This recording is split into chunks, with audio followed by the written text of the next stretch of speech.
പക്ഷെ എനിക്ക് തോന്നിയതിൻ്റെ പുസ്തകത്തിൻ്റെ ടൈറ്റിൽ തന്നെ നേരത്തെ ഫൈസൽ സൂചിപ്പിച്ച പോലെ വല്ലാതെ feel being a Muslim in A Hindu India എന്നുള്ളൊരു പേര് തീർച്ചയായിട്ടും ഭയങ്കരമായിട്ട് പേഴ്സിക്യൂഷൻ മാനെ അനുഭവിച്ചുകൊണ്ടിരിക്കുന്ന ഒരു മതവിഭാഗമായിട്ട് മുസ്ലിം മാറിക്കൊണ്ടിരിക്കുക എന്നുള്ള കാര്യം നമുക്കറിയാം.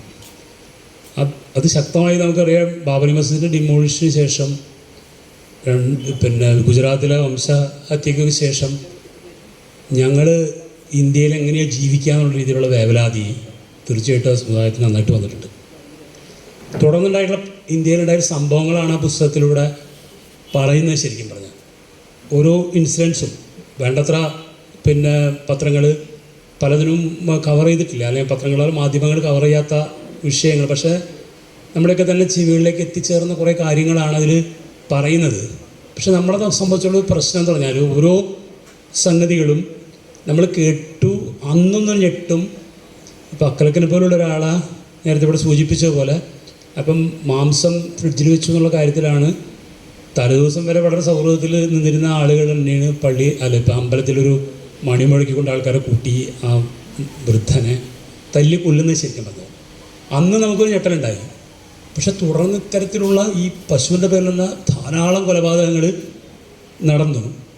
പിഞ്ചു കുഞ്ഞുങ്ങളെ പിന്നെ കുട്ടികളടക്കം പിന്നെ ട്രെയിനിലൊക്കെ ഉണ്ടായ സംഭവം നമുക്കറിയാം. പക്ഷെ ഓരോന്നും നമ്മൾ കേൾക്കുമ്പോൾ പിന്നെ ആ ഞെട്ടൽ കുറഞ്ഞ് ഒരുതരം മൗനത്തിലേക്ക്, ഒരുതരം നിർമ്മമമായ അവസ്ഥയിലേക്ക് മാറിക്കൊണ്ടിരിക്കുന്നു എന്നുള്ള യാഥാർത്ഥ്യമുണ്ട്. അവിടെയാണ് ഈ പുസ്തകത്തിൻ്റെ ഒരു റെലവൻസ്. എപ്പോഴും നമ്മളത് ഓർമ്മപ്പെടുത്തിക്കൊണ്ടിരിക്കുന്നൊരു രീതിയാണ്. നേരത്തെ ഇവിടെ സൂചിപ്പിച്ച പോലെ ബേസ്ഡ് ഓൺ ഡാറ്റാസ് അല്ലെങ്കിൽ ഫാക്ട്സ് അത് അടിസ്ഥാനപ്പെടുത്തിക്കൊണ്ടാണ് എവിടെ എത്തി നിൽക്കുന്നു നമ്മുടെ ഇന്ത്യ എന്ന് വളരെ കൃത്യമായി അടയാളപ്പെടുത്തുന്നു എന്നുള്ളതാണ് ഈ പുസ്തകത്തിൻ്റെ ഒരു വലിയ ഇത്. അതുകൊണ്ടൊരു റെഫറൻസ് ഗ്രന്ഥം എന്ന രീതിയിൽ എല്ലാവരും, പ്രത്യേകിച്ച് ഇപ്പോൾ ഫാസത്തിനെതിരെയൊക്കെ നമ്മൾ സംസാരിക്കാം, പ്രത്യേകിച്ച് ബ്രാഹ്മണിക് ഫാസത്തിനെതിരെയൊക്കെ സംസാരിക്കുന്ന ആളുകളെ സംബന്ധിച്ചോളം ഇത് ഒരു ടെക്സ്റ്റ് ബൈബിൾ എന്നുള്ള രീതിയിൽ തന്നെ നമുക്ക് കീപ്പപ്പ് ചെയ്യാനും എപ്പോഴും റെഫർ ചെയ്യാൻ പറ്റാവുന്ന ഒരു ഗ്രന്ഥം എന്നുള്ള രീതിയിൽ എല്ലാവരും വാങ്ങിച്ച് സൂക്ഷിക്കണം എന്നാണ് എനിക്ക് പറയാനുള്ളത്. തീർച്ചയായിട്ടും നമ്മളിപ്പം ഞെട്ടിപ്പിക്കുന്ന രീതിയിലുള്ള കുറേ വെളിപ്പെടുത്തലുകൾ, നമ്മളൊന്നും വേണ്ടത്ര സൂക്ഷ്മമായിട്ട് പരിശോധിക്കാത്ത ചില വെളിപ്പെടുത്തലുകൾ വീണ്ടും ഒപ്പം ഉണ്ട് എന്നുള്ളത് നൽകിയാണ്. ഇപ്പോൾ കർഷക സമരത്തെക്കുറിച്ച് പറയുമ്പോൾ തന്നെ വേറൊരു കാര്യം അവിടെ റെഫർ ചെയ്യുന്നുണ്ട്. ശരിക്കും പറഞ്ഞാൽ ഇപ്പോൾ ഈ പൗരത്വ ഭേദഗതി ബില്ലിനെതിരെ സ്ത്രീകൾ നടത്തിയ ഉജ്ജ്വലമായ പോരാട്ടത്തെക്കുറിച്ച് ഫൈസൽ സൂചിപ്പിച്ചു. ഒരു ദിവസം പോലും അതിന് ചർച്ച ചെയ്യാൻ പോലും ഭരണകൂടം തയ്യാറായിട്ടുണ്ടായിരുന്നില്ല. പക്ഷേ ഇതേ സമയത്ത് തന്നെ അതിൻ്റെ നേരത്തെ പറഞ്ഞ ഇതിൻ്റെ ഒരു ഊർജ്ജമൊക്കെ കൊണ്ടിട്ടാവും ചിലപ്പോൾ പിന്നെ കർഷക സമരം വലിയ രീതിയിൽ വിജയിച്ചുകൂടാ, അല്ല മുന്നോട്ട് പോയി. കർഷക നേതാക്കളുമായി ചർച്ച ചെയ്യാനായിട്ട് ഇവർ തയ്യാറായിരുന്നില്ല. ഇത് അവഗണിക്കുക എന്ന് പറഞ്ഞ ഈ വിഭാഗം നടത്തുന്ന അവഗണിക്കുക, ക്രൂരം അവഗണന എന്ന് പറഞ്ഞാൽ ജീവനോടെ കുഴിച്ചുമൂടാന്നാണ് അതിൻ്റെ അർത്ഥം. ഒരു മനുഷ്യരെ അവരെ പരിഗണിക്കാതിരിക്കുക എന്ന ഈ അദൃശ്യത, അല്ലെങ്കിൽ അതിൽ തന്നെ പറയുന്നൊരു വാക്ക് ശരിയാണ്. ഒരു മുസ്ലിം എന്നാൽ അയാളുടെ അർത്ഥം ഒരു യത്തീം, ഒരു ഓർഫനാണ്, ഒരു അനാഥനാണ് എന്നുള്ള രീതിയിലാണ്.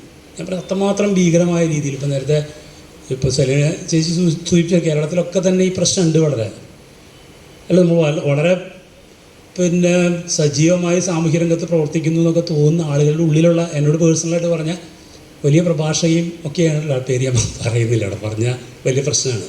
ഇവർക്ക് പിന്നെ അവർ പറഞ്ഞൊരു കാര്യം എന്ന് വെച്ചാൽ ഈ ഒരു പരിപാടിക്ക് വേണ്ടി നിങ്ങൾ മനസ്സിലാക്കാൻ പറയും, ഒരു പരിപാടിക്ക് വേണ്ടി വിളിക്കുന്ന സമയത്ത് അവർ പറഞ്ഞൊരു കാര്യം എന്ന് പറഞ്ഞാൽ എന്തൊക്കെ തന്നെയാണ് മോദി ഒരു കാര്യം ചെയ്യുന്നത്, ഈ പറഞ്ഞ പോലെ മുസ്ലിങ്ങളെ അടക്കി നിർത്തുന്നതിൽ മികച്ച രീതിയിലുള്ളൊരു പിന്നെ പെർഫോമൻസാണ് കാണിക്കുന്നത്. എനിക്ക് അതിനോട് ബഹുമാനം ഉണ്ടെന്ന് പറഞ്ഞത്.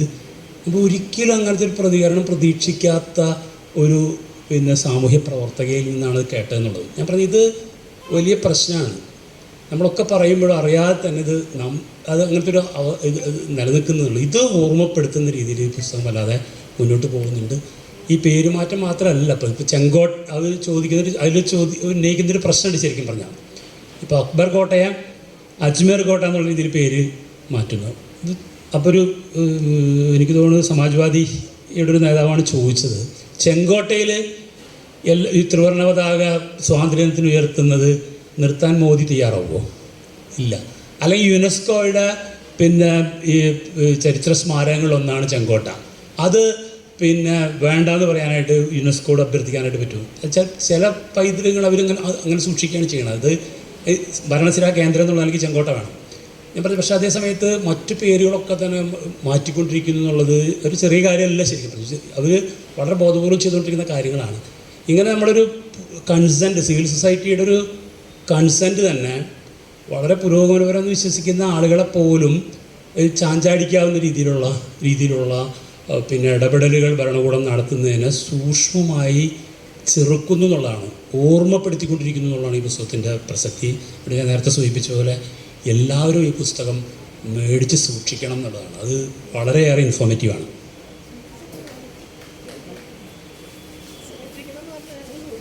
മേടിച്ച് സൂക്ഷിക്കണം എന്നുള്ളവിടെ തന്നെ യോജിപ്പ്. അതിന് സൂക്ഷിപ്പ് എല്ലാവർക്കും ഉണ്ട്.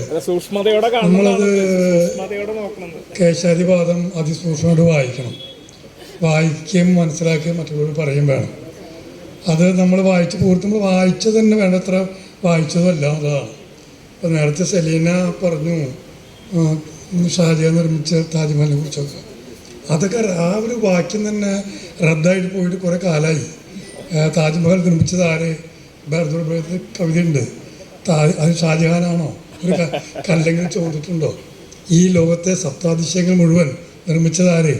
അത് തൊഴിലാളിയാണ് എന്ന് പറഞ്ഞെടുത്ത് വേറൊരു ഭാവുകത്വമൊക്കെ വന്നതിന് ശേഷമാണ് നമ്മളിപ്പോഴും പഴയ ആ ചരിത്ര പുസ്തകം വായിക്കണം. അത് മാറ്റി ഇപ്പം അത് പലതരത്തിൽ വീണ്ടും വായിച്ചുകൊണ്ടിരിക്കുന്നുണ്ട്. നമ്മൾ ഈ പുസ്തകം ഏതാണ്ട് 90% ഞാൻ വായിച്ചു. ഞാൻ ഇവിടെ വരുന്നതിന് ഇച്ചിരി കുറ്റബോധം ഉണ്ടായിരുന്നു, ഇത്ര സമയം ഉണ്ടായിട്ട് എനിക്കിത് വായിക്കാൻ പറ്റില്ലോ എന്നുള്ളത്. പക്ഷേ അന്വേഷിച്ച് വന്നപ്പോൾ ഞാനാണ് തമ്മിഭേദം. കാരണം ഞാൻ 90 എത്തി. പലരും നല്ല യൗവനത്തിലാണ് 20, 30 അങ്ങനെ നിൽക്കുന്നത്. അപ്പോൾ നമ്മളത് വീണ്ടും വീണ്ടും വായിക്കും, മറ്റുള്ളവരെ കൊണ്ട് വായിപ്പിക്കും വേണം. ഈ പുസ്തകം വായിക്കുക എന്നുള്ളത് വളരെ വേദനാജനകമായൊരു അനുഭവം.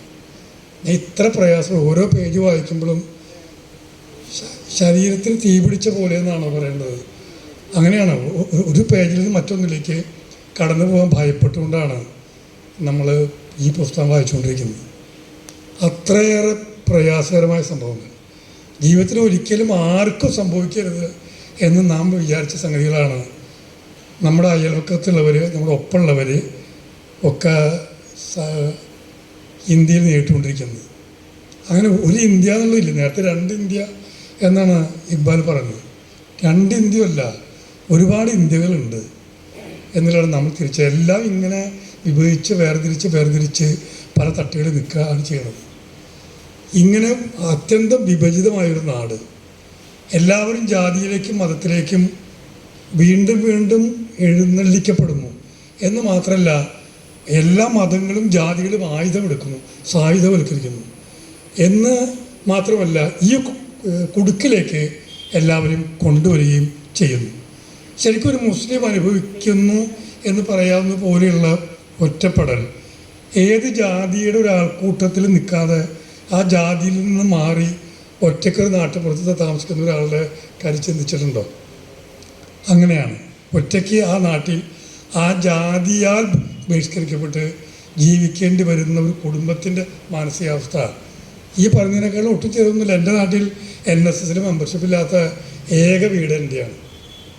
ഈ എന്നെ സ്വന്തക്കാരെ ബന്ധുക്കാരായിട്ടുള്ള ആൾക്കാരെല്ലാം കാണുന്നത് എങ്ങനെയാണ്? വേറൊരുത്തനായിട്ടാണ്. മുസ്ലിം വരാമോ ഈ നാട്ടിൽ എന്ന് ചോദിക്കുന്ന പോലെ ഇയാൾക്കെന്താ ഇവിടെ കാര്യം എന്ന് ചോദിക്കുന്നില്ല എന്ന് മാത്രമേ ഉള്ളൂ.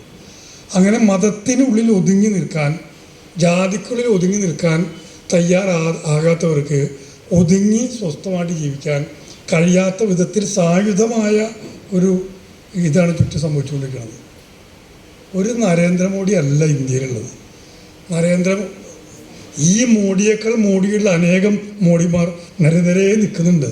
ഒന്ന് നോക്കുക, ഉത്തർപ്രദേശിലെ ഒരു സ്വാമിയില്ലേ മുഖ്യമന്ത്രി, ഒന്ന് നോക്കി എന്തൊരു കൊടും ഭീകരനാണ്.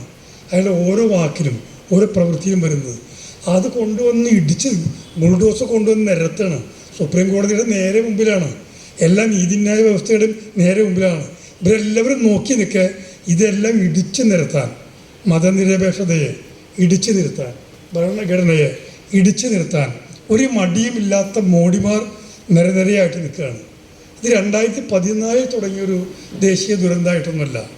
കൃത്യമായി പറയാം, നൂറ്റാണ്ടിൻ്റെ പ്ലാനിങ്ങാണ്. ആ എന്നാണോ RSS ഉണ്ടാക്കുന്നത് ആ കാലത്ത് പറഞ്ഞ അതേ വാചകങ്ങളാണ് ഇപ്പോഴും പൂരിപ്പിച്ചുകൊണ്ടിരിക്കുന്നത്. നൂറ്റാണ്ടെന്ന് ഞാൻ തെറ്റി പറഞ്ഞതാ. അനേക മനുസ്മൃതിയുടെ കാലത്തൊട്ടാണ് അവിടെ നിന്നത് ആരംഭിക്കുന്നത്. ആ കാലം തൊട്ട് വരുന്നൊരു പദ്ധതിയുടെ വിജയകരമായ നടത്തിപ്പിൻ്റെ വിജയഭേരിയാണ് നമ്മൾ കേട്ടുകൊണ്ടിരുന്നത്. എന്താണ് പരിഹാരം എന്ന് വെച്ചാൽ അത്ര പരിഹാരമൊന്നുമില്ല. ഇപ്പം അത്യന്തം ആവേശത്തോടു കൂടി ഈ പിണറായി വിജയനെ പുറത്താക്കാൻ വേണ്ടി ശ്രമിക്കുന്ന മുസ്ലിം ലീഗുകാരുണ്ടല്ലോ, ഇങ്ങനെ പുറത്താക്കി വേണം കിടന്നുറങ്ങുക എന്നുള്ളത്. പുറത്താക്കി ചിലപ്പോൾ പറ്റുമായിരിക്കും, പിന്നെ കിടന്നുറങ്ങാൻ സാധ്യമല്ല അത്തരമൊരു കേരളത്തിലേക്ക്. അങ്ങനെ ഒരു നാട് എങ്ങനെയാണ് മാറുന്നത്? നേരത്തെ പ്രസാദ് പറഞ്ഞ് അവസാനിപ്പിച്ചൊരു പ്രധാനപ്പെട്ട പോയിന്റ് ഉണ്ട്. എന്താണത്? ആദ്യം നടുക്കുന്നൊരു വാർത്തയാണ്, പിന്നെ നടുക്കില്ലാതാവുന്നു, പിന്നെ പതിവായിരുന്നു. ചിലപ്പോൾ കുറേ കഴിയുമ്പോൾ നമുക്ക് ബോറടിക്കായി ഒരു ദുരന്തം കാണുന്നില്ലല്ലോ, എവിടെ ഒരു കൂട്ടക്കൊല വരുന്നില്ലല്ലോ എന്ന് തോന്നുന്ന വിധത്തിൽ നമ്മൾ അതിനോട് പൊരുത്തപ്പെടുന്നു.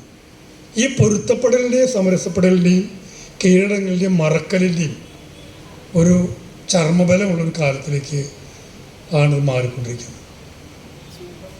അപ്പോൾ വായിക്കുകയും മനസ്സിലാക്കുകയും കൂടുതൽ ചിന്തിക്കുകയും നമ്മുടെ ഒപ്പം എത്ര പേരുണ്ട് എന്ന് അന്വേഷിച്ചുകൊണ്ടിരിക്കുകയും ഒപ്പം വരാവുന്ന ആൾക്കാരുടെ തോളിൽ കൈവയ്ക്കുകയുമാണ് നമ്മൾ ചെയ്യേണ്ടത്. നമ്മുടെ ഡോക്ടറൊക്കെ മുൻകൈ എടുത്തുകൊണ്ട് നടത്തൊരു പരിപാടി, വിശ്വനാഥ് ഡോക്ടറൊക്കെ, അത് എൻ്റെ വീട്ടിലേക്ക് വരിക എന്നോ അയൽ വീട്ടിലേക്ക് വരിക എന്നുള്ളതല്ലേ. ഹിന്ദി ആയതുകൊണ്ട് എനിക്ക് എത്ര പഠിച്ചിട്ടും മനസ്സിലാവില്ല. അതിൻ്റെ മലയാളം എൻ്റെ വീട്ടിലേക്ക് വരിക എന്നാണ്. അല്ലെങ്കിൽ ഞാൻ നിങ്ങളുടെ വീട്ടിലേക്ക് വരുന്നതാണ്. ഞാൻ നിങ്ങളുടെ വീട്ടിലേക്ക് വരുന്നതാണ്. എൻ്റെ വീട്ടിൽ വന്ന് നോക്കൂ. അല്ല, അത് തന്നെ ഒരു ചോദ്യം. യെസ് അതിന് ശബനാഷ്മി അല്ലേ? സഹോദരി അവർ കൂടി ആരംഭിച്ചതാണ് അത്തരം ഒരു മൂവ്മെന്റ് നടക്കുന്നത്. ഇപ്പൊ നടക്കുന്നുണ്ടല്ലോ. അതെ, ഇപ്പോഴും അതിന് നടന്നുകൊണ്ടിരിക്കുന്നുണ്ട്. അതിൻ്റെ സംഗീതോത്സവങ്ങളായി നടന്നുകൊണ്ടിരിക്കുന്നുണ്ട്. പറഞ്ഞു വരുന്ന ഒരു സംഗതി, ആ മുദ്രാവാക്യം എന്നുള്ളത് അത് വളരെ പ്രധാനമാണ്. അയൽ വീട്ടിലേക്ക് വരുമെന്ന് മാത്രം, എൻ്റെ വീട്ടിലേക്ക് വരുമെന്നല്ല, അയൽ വീട്ടിലേക്ക് നമ്മൾ ചെല്ലുമെന്നുള്ളത്. ഈ ഒരു അയൽ ഇല്ലാതാവുന്നു എന്നുള്ള ഒരു പ്രശ്നം. ഇങ്ങനെ ഒട്ടേറെ സംഗതികൾ നമ്മുടെ നാട്ടിൽ സംഭവിച്ചുകൊണ്ടിരിക്കുന്നുണ്ട്. അപ്പം നമ്മൾ ഈ വെള്ളത്തിൽ കിടക്കുന്ന ഇരുമ്പിൻ്റെ അവസ്ഥയാണ്. കുറേ കഴിയുമ്പോൾ ഈ വെള്ളം ചൂടായി തിളച്ചു വന്ന് പിന്നെ ഈ ഇരുമ്പ് തന്നെ തിളച്ചു മാറും. ആ ഒരു മാറ്റം എല്ലാവർക്കും വരും. അല്ല, തവള ചത്തുപോകും, നമ്മൾ ചാവില്ല. നമ്മൾ പൊരുത്തപ്പെടുന്നതാണ് ഞാൻ പറഞ്ഞത്. നമ്മൾ ഇതെല്ലാം കേട്ട് ഇതാണല്ലോ ശരി, ആ ഇരുമ്പ് ചൂടായി പഴുക്കുന്നത് പോലെ ഉപമ തെറ്റിങ്ങി പോട്ടെ. എനിക്കതൊരു പിടിവാശിയില്ല. ഞാൻ പറഞ്ഞു തന്നത് ആ ഒരു തിളക്കിലൂടെ ആ ഒരു താപനിലയോട് നമ്മൾ പൊരുത്തപ്പെടുന്നവരായിട്ട് മാറുന്നുള്ളതാണ്. തവള അങ്ങനെ പൊരുത്തപ്പെടും. തവള പറ്റുക്കി ചാടിപ്പോവും, അല്ലെങ്കിൽ കെട്ടി ചത്തുപോകും. നമ്മൾ ചാവാൻ പോലും സാധിക്കാതെ നമ്മൾ അവിടെ ജീവിക്കേണ്ടി വരും. അപ്പം ഇങ്ങനെ വരുന്ന ഒരു കാലാവസ്ഥയുടെ മുമ്പിലേക്കാണ് നമ്മൾ പോയിക്കൊണ്ടിരിക്കുന്നത്. ഇങ്ങനെ അനേകായിരം പുസ്തകങ്ങൾ വരുന്നു, അനേകായിരം സിനിമകൾ വരുന്നു. ഇങ്ങനെ ഒരുപാട് കാര്യങ്ങൾ നാട്ടിലാകെ നടന്നുകൊണ്ടിരിക്കുന്നുണ്ട്.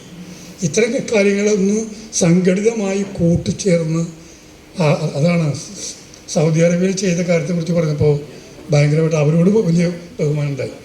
വേറെ കാര്യമുണ്ട്, അവിടെ ന്യൂനപക്ഷങ്ങൾ, പക്ഷേ ഈ ന്യൂനപക്ഷങ്ങളുടെ ഇടയിൽ ഐക്യം എപ്പോഴും ഉണ്ടാവും. അവർ ന്യൂനപക്ഷങ്ങളുടെ ഐക്യം തന്നെ ആ ന്യൂനപക്ഷങ്ങളിൽ പെട്ടവരെല്ലാവരും ഒന്നിച്ച് നിൽക്കും. അതുകൊണ്ടാണ് കമ്മ്യൂണിസ്റ്റുകാർ എണ്ണത്തിൽ കുറവായിരുന്ന ഒരു കാലത്ത് ഒരു കമ്മ്യൂണിസ്റ്റ് വീര്യം ഉണ്ടായിരുന്ന ആൾക്കാർക്ക് ഉണ്ട്. സർവത്ര കമ്മ്യൂണിസ്റ്റുകാരായി, സകല ജന്മിമാരാവും കമ്മ്യൂണിസ്റ്റുകാരായി. ആ കൊടിതാ എന്നാൽ എല്ലാ ജന്മിമാരും ചോദ്യം ചെയ്ത കാലത്തോട് കൂടിയാണ് ഈ വീറ് കുറഞ്ഞുണ്ടാവുക എനിക്ക് തോന്നുന്നു. ഇതെൻ്റെ പ്രസ്താവനയൊന്നുമല്ല കേട്ടോ, ഞാൻ അറിയാണ്ട് പറഞ്ഞ ഒരു സംഗതിയാണ്. എന്നുവെച്ചാൽ ന്യൂനപക്ഷങ്ങൾക്കൊരു ഐക്യം എല്ലായ്പ്പോഴും ഉണ്ടാകും. നമ്മളിവിടെ മലയാളത്തിൽ ഭൂരിപക്ഷം ആയതുകൊണ്ടും ജനാധിപത്യവാദികൾ നിറഞ്ഞു നിൽക്കുന്നതുകൊണ്ടും ഇടതുപക്ഷങ്ങളിൽ തന്നെ നിറയെ നിൽക്കുന്നതുകൊണ്ടുമാണ് നമുക്ക് വല്ലാത്തൊരു ചിലപ്പോൾ വീറില്ലാണ്ടിരിക്കുക. എന്നാലും അവർ 10 പേരെ ആരംഭിച്ച് അതിന് കൂടി വന്ന് വലിയൊരു മൂവ്മെൻ്റായിട്ട് അവരുടെ വായനാ സമ്മേളനങ്ങൾ മാറി എന്നുള്ളത് അത് വലിയൊരു പ്രതീക്ഷയാണ്. ആ പ്രതീക്ഷ നമുക്ക് മനസ്സിൽ വെച്ചുകൊണ്ട് ഇത്തരത്തിലുള്ള കൂട്ടായ്മകൾ വരാം. ഇങ്ങനെ വരുന്ന ഒട്ടേറെ രേവതി ലോൺ വെറുപ്പിൻ്റെ ശരീരശാസ്ത്രം, അതെ, ആ പുസ്തകമാണ്. അപ്പോൾ ആ പുസ്തകം എഴുതുന്ന രേവതി ഓൾ ഇവിടെ 18 തീയതി വരുന്നുണ്ട്. നേരത്തെ പറഞ്ഞ ഗാന്ധിയൻ പ്രദർശനത്തിൻ്റെ ഭാഗമായിട്ടാണ്. നമുക്ക് വേണമെങ്കിൽ അന്ന് അവരുമായി ഒരു സംവാദം വെക്കാൻ കഴിയുന്നൊരു സാഹചര്യം ഉണ്ടെന്ന് നോക്കാം. അല്ല, പുസ്തകം എഴുതി അളക്കുമ്പോൾ പുസ്തകത്തിനപ്പുറത്തും ഇപ്പുറത്തുള്ള കുറേ കാര്യം പറയാൻ പറ്റിയേക്കും. നമുക്ക് അന്ന് വെക്കാൻ പറ്റുമോ?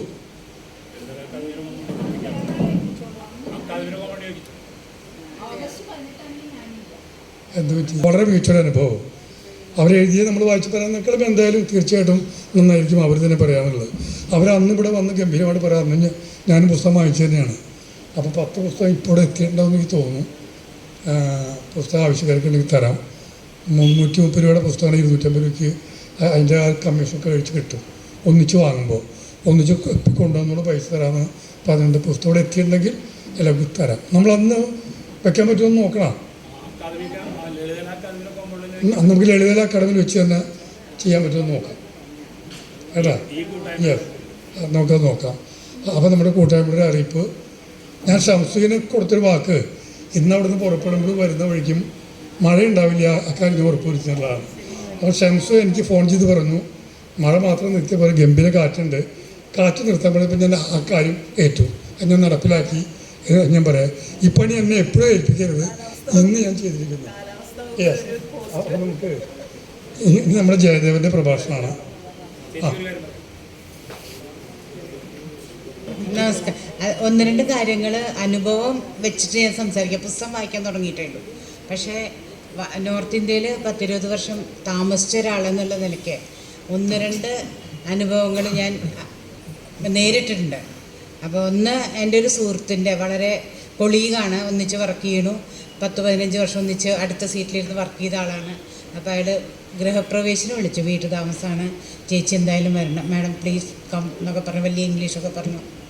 ഞാൻ വീട്ടിൽ പോയി. അപ്പോൾ ഒന്നാമത് നമ്മുടെ ശ്രീമന്തരയിൽ ഇതില്ല, പേരിന് വാലില്ല. അവർ പുറത്തിരുത്തി ഒരു കസേരയിൽ നിന്നിട്ട് ഇവിടെ ഇരിക്കാൻ പറഞ്ഞു. കുറേ നേരം ഇരുന്നു. ഒരാൾ പച്ച വെള്ളം പോലും തരുന്നില്ല. കുറേ കഴിഞ്ഞിട്ട് ചോദിച്ചു, ജാതി ഏതാ? ഞാൻ പറഞ്ഞു, സർനെയിം എന്താ ചോദിച്ചു. ഞാൻ പറഞ്ഞു, സർനെയിം ഇല്ല. ജാതി ഏതാ? ഇല്ല. അവരകത്തേക്ക് വിളിച്ചില്ല, വെള്ളം തന്നില്ല. 2 മിനിറ്റ് ഇരുന്നിട്ട് ഞാൻ പറഞ്ഞു, ഞാൻ പോകുകയാണെങ്കിൽ പോരേണ്ടി വന്നു. വെള്ളം കിട്ടാതെ നമുക്ക് ജാതി പറഞ്ഞിട്ടില്ലെങ്കിൽ കിട്ടാത്ത അവസ്ഥയാണ് നോർത്ത് ഇന്ത്യയിൽ. ഇത് ഇന്നത്തെ ഇപ്പോൾ അത് മോഡി വന്നിട്ടൊന്നുമല്ല, മോഡി വരുന്നതിൻ്റെ എത്രയോ വർഷം മുമ്പ് കോൺഗ്രസ് ഭരിച്ചിരുന്നപ്പോഴത്തെ അവസ്ഥ ഇതാണ്. അത് കൂടിക്കൂടി വരുന്ന ഒരു പ്രതിഭാസമാണ്. പിന്നെ കേരളത്തിൽ ഇപ്പോൾ ഞാൻ കണ്ടുകൊണ്ടിരിക്കുന്നതാണ് ഹിന്ദു കോളനികൾ, അങ്ങനെ കോളനിവൽക്കരിക്കപ്പെടുന്നു. ഇത് പണ്ടേ അതെ, ഓരോ കോളനികൾക്കും ആയാൽ മനസ്സിലാവും ഏതാ colony. Maulana colony, Azad colony, മുസ്ലിം കോളനി, അവിടെ മുസ്ലിംസ് മാത്രമേ വീട് വാങ്ങിക്കുള്ളൂ. ഒന്നിച്ചുള്ള ഒരു താമസമോ മിങ്കിൾ ചെയ്ത താമസമോ നമുക്ക് കാണാൻ പറ്റില്ല. ഹിന്ദുക്കളാണെങ്കിൽ ഹിന്ദുക്കൾ മാത്രമേ അവിടെ കാണുള്ളൂ. ബംഗാളി കോളനി, അവിടെ ബംഗാളി ബ്രാഹ്മിൻസ് മാത്രമായിരിക്കും. അങ്ങനെയുള്ള ഒരു പാർശ്വവൽക്കരിക്കപ്പെട്ട ബാക്കി സ്ഥലങ്ങളിലുള്ളത് കേരളത്തിലേക്കും അഭ്യസ്തവിദ്യരായ ഉള്ള മലയാളികളുടെ ഇടയിലേക്കും കടന്നു വരുന്നു. ഇത് വളരെ കാര്യമായി നമ്മൾ ചിന്തിക്കേണ്ട ഒരു കാര്യമാണ് എന്നുള്ളതാണ് എനിക്ക് പറയാനുള്ള. സമയമില്ല എന്ന് പറഞ്ഞു, ഞാൻ പിന്നെ അതിക്രമിച്ച് കയറിയതാണ് എൻ്റെ 1-2 അനുഭവങ്ങൾ പറയാൻ വേണ്ടിയിട്ട്. അതുകൊണ്ട് ക്ഷമിക്കണം.